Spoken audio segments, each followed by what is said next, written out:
자, 지금 속보 영상으로 파월 의장에 관한 얘기 전해드렸으니까 이 영상은 너무 중요해서 정말 꼭 보셨으면 좋겠습니다. 링크를 걸어드릴 테니까 꼭 참고를 부탁드리고요.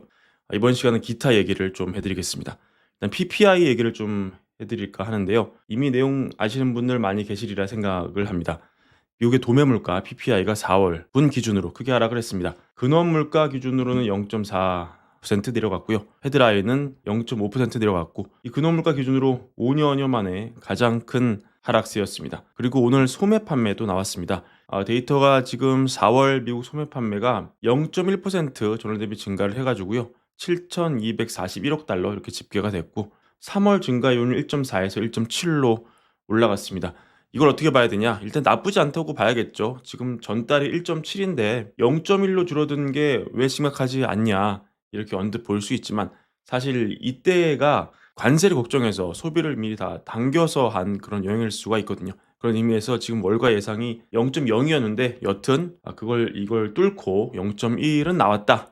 이건 나쁘지는 않다고 봐야 되지만 사실은 시장에서는 상당한 신중론도 나오고 있습니다. 가뜩이나 이런 심리를 부채질한 게 오늘 나온 월마트 가격 인상 소식이었습니다. 월마트 CEO가 결국 고백을 했죠. 지금 관세가 좀 내려가긴 했지만 여기서 더 내려가더라도 그래도 이미 과거에 없던 관세가 지금 붙는 거니까 가격이 올라갈 수밖에 없다. 이렇게 취지를 얘기를 했고요. 월마트 CFO는 또 말하기를 비용 압박이 4월부터 점점점 커지고 있고 이달 말 혹은 다음 달에는 확실히 가격 상승을 느끼게 될 것이다. 이렇게 말하기도 했습니다. FT에 따르면은 월마트는 미국 식료품 시장의 약 25%를 점유하고 있습니다. 상당히 높은 비율이라고 할 수 있고요. 또 월마트는 상대적으로 좀 저소득층이 좀 더 많이 소비하러 가는 그런 공간이기 때문에 월마트의 가격 인상은 소비 여력, 한계 가구에 있는 소비 여력을 더 떨어뜨리고 미국을 침체로 몰 수도 있습니다. 오늘 JP 모건의 제이미 다이먼 블룸버그 인터뷰를 나와서 경기 침체 가능성 여전히 테이블에서 채우지 않고 있다. 희망적으로 볼 때 그거를 피할 수도 있겠지만 그럼에도 현 시점에서 가능성을 배제할 수는 없다. 만약에 침체가 온다면 그 규모가 얼마나 클지 또 얼마나 오래 지속될지 알 수가 없다. 이렇게 인터뷰하기도 했는데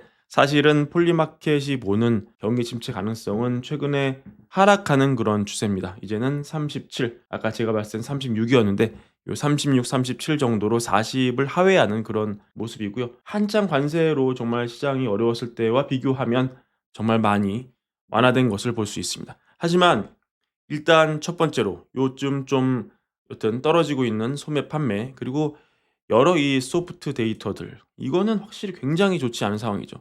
물론 최신 데이터가 좀 나와 봐야 됩니다. 또 내일은 또 미시간 데이터가 나오겠죠. 여튼 최신판 컨퍼런스 보드의 소비자 심리 지수를 봤을 때 정말 단기적으로 소비 심리가 굉장히 추락하는 것을 볼 수 있고 이런 것과 방금 전해드린 월마트 가격 인상 또 여러 가지 미시간 데이터의 기대 인플레 이런 걸 종합하면 뭔가 찜찜한 모습, 뭔가 안 좋은 일이 벌어질 것만 같은 그런 두려움을 우리가 완전히 떨쳐버릴 수가 없습니다. 이런 와중에 이 뱅크 오브 아메리카가 굉장히 흥미로운 분석을 해서 가져와 봤는데요. 지금 우리가 이렇게 혼란을 느끼는 게 사실은 너무나 지극히 당연한 상황입니다.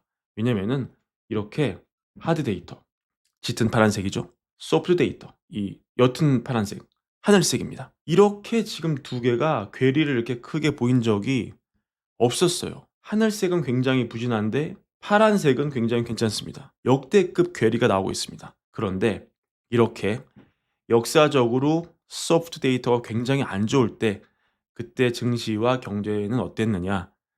뱅크 오브 아메리카 분석에 따르면 오히려 매수 기회인 적이 많았습니다. 이렇게 소프트 데이터가 기준선 밑으로 떨어진 시점에 상당수는 시간이 지나니까 소프트 데이터가 올라가면서 굉장히 경제가 좋아진 상황이 발생을 많이 했던 것을 우리가 볼 수가 있습니다. 그리고 이때 주식을 매수했으면 꽤 괜찮은 성과가 날 수 있었을 겁니다.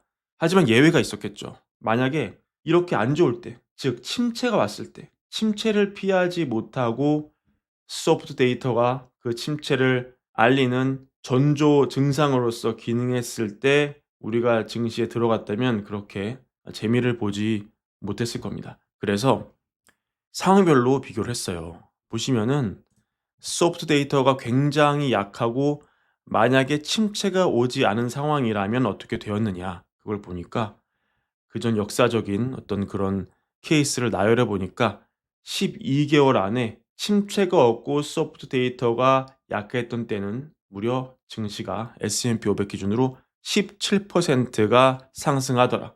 심지어 페드 펄시 이게 올리느냐 내리느냐 이거와 관계없이 전반적으로 증시가 굉장히 좋더라. 이런 데이터를 볼 수 있고 하지만 침체가 온 상황을 포함해서 전 시기를 비교해 보니까 11% 정도가 올랐더라. 따라서 침체가 왔을 때는 증시가 좀 하락했다는 얘기겠죠. 결론적으로 침체가 없고 소프트 데이터가 나빴던 때는 역사적으로 매수 기회인 적이 많았고 그러나 침체가 만약에 온다면 이거는 예외가 된다. 그러므로 지금 뱅크 오브 아메리카의 분석대로라면 지금 망가진 소프트 데이터 이거 자체로는 이거 하나로는 크게 문제가 안 되고 오히려 이런 게 지금 투심에 나쁜 영향을 미치는 지금 이 시점이 매수 기회가 될 수 있지만 침체가 온다면 이런 가정은 무용지물이다. 이렇게 정리할 수 있겠습니다. 참고하시기 바랍니다. 그리고 저희 텔레그램 지금 많이 가입해주고 계신데요. 월가불 텔레그램 채널 굉장히 좋은 정보 많이 전해드리고 있으니까 꼭 가입해주시고 저희 유튜브 채널도 구독과 좋아요 많은 사랑도 함께 부탁드립니다. 감사합니다.